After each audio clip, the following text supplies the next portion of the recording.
That's the point. That picture was like, who cares? Bunch of guys sitting around having lunch. So it sat undiscovered for 40 years or something.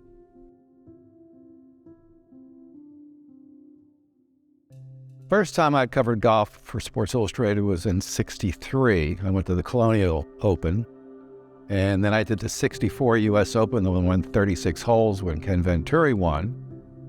And in '65, I photographed Arnold Palmer for the first time for the cover of Sports Illustrated, him hitting out of a water hazard.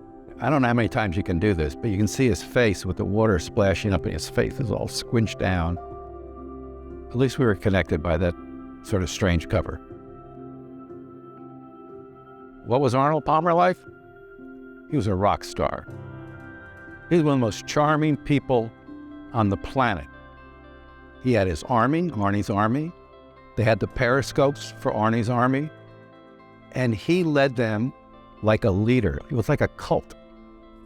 And he wore his heart on his sleeve.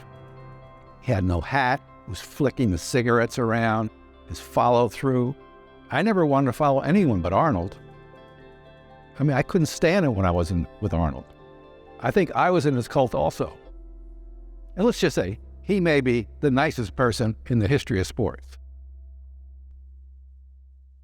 Sports Illustrated hired me to cover the PGA in Laurel Valley, Pennsylvania, and photograph the tournament and former President Eisenhower and Arnold Palmer together, as Arnold presented him with the pink member's coat.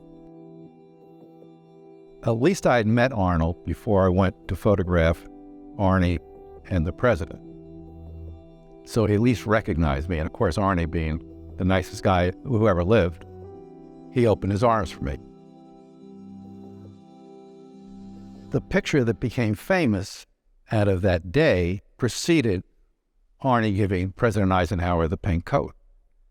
So Arnold, I guess at this point, the president hadn't shown up, led me into the lunch area where he sat down with Jack Nicklaus, who I'd never met and was rising up the ranks, and all these other golfers sitting back there. We think one is Sam Snead.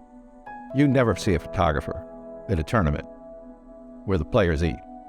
It didn't really last too long, obviously, as you can count the frames, and if you're banging off a shot, 1, 2, maybe 4 minutes. I knew I wasn't going to be there long, and I never knew what was going to come out of that.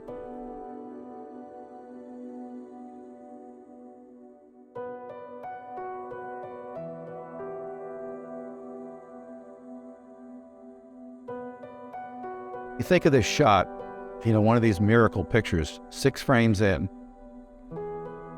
where everything falls together with horrible light, and the two of the 3 most famous figures in the history of golf, at young ages with all the cigarettes sitting on the table.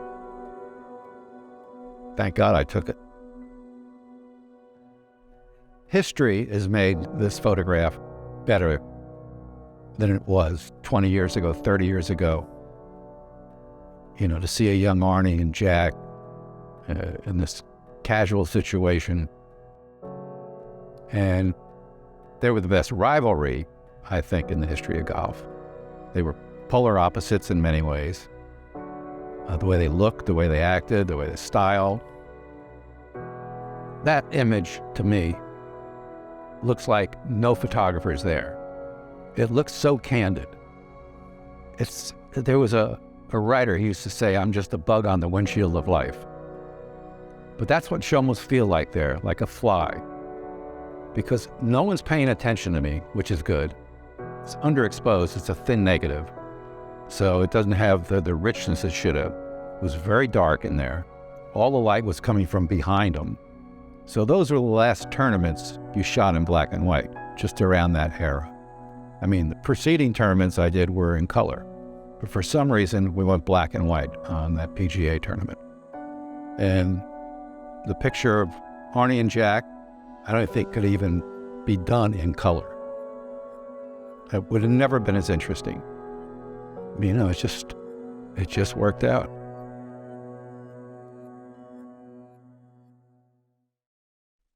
My recollection of this specific image. It was never published in Sports Illustrated. I think they published a picture of Dave Marr, who won the tournament. You know, everyone talked about news, and it really didn't mean anything then. That's the point. That picture was like, who cares? Bunch of guys sitting around having lunch. They were concerned with action. You know, many times I never saw my film. And so I don't know how many years went by until I saw that image. So it sat undiscovered for 40 years or something. The picture of Arnold and former President Eisenhower. If you notice, no one's looking at me. Neither of them are looking at me, because I always remember there was another photographer, maybe a local Pittsburgh Gazette photographer or an AP photographer, who they were posing for. Once again, it was almost better they didn't look at me. So the two best shots I took that day, no one's paying any attention to me, except Arnie giving me the chance to come into the locker room. I printed up 316 by 20 silver gel prints. One for Jack, one for Arnie, and one for myself, and had Arnie and Jack each sign them. I signed them. I gave one to Jack, I gave one to Arnie, and I kept one for myself. And the last time I photographed Mr. Palmer, we went to his clubhouse, and as I went downstairs to the dining room, right in the middle of the staircase was the print I gave him. I'm still surprised he brought me in there. But you know, this is what Arnie did. If every person on earth was like Arnold Palmer, it'd be a much better world.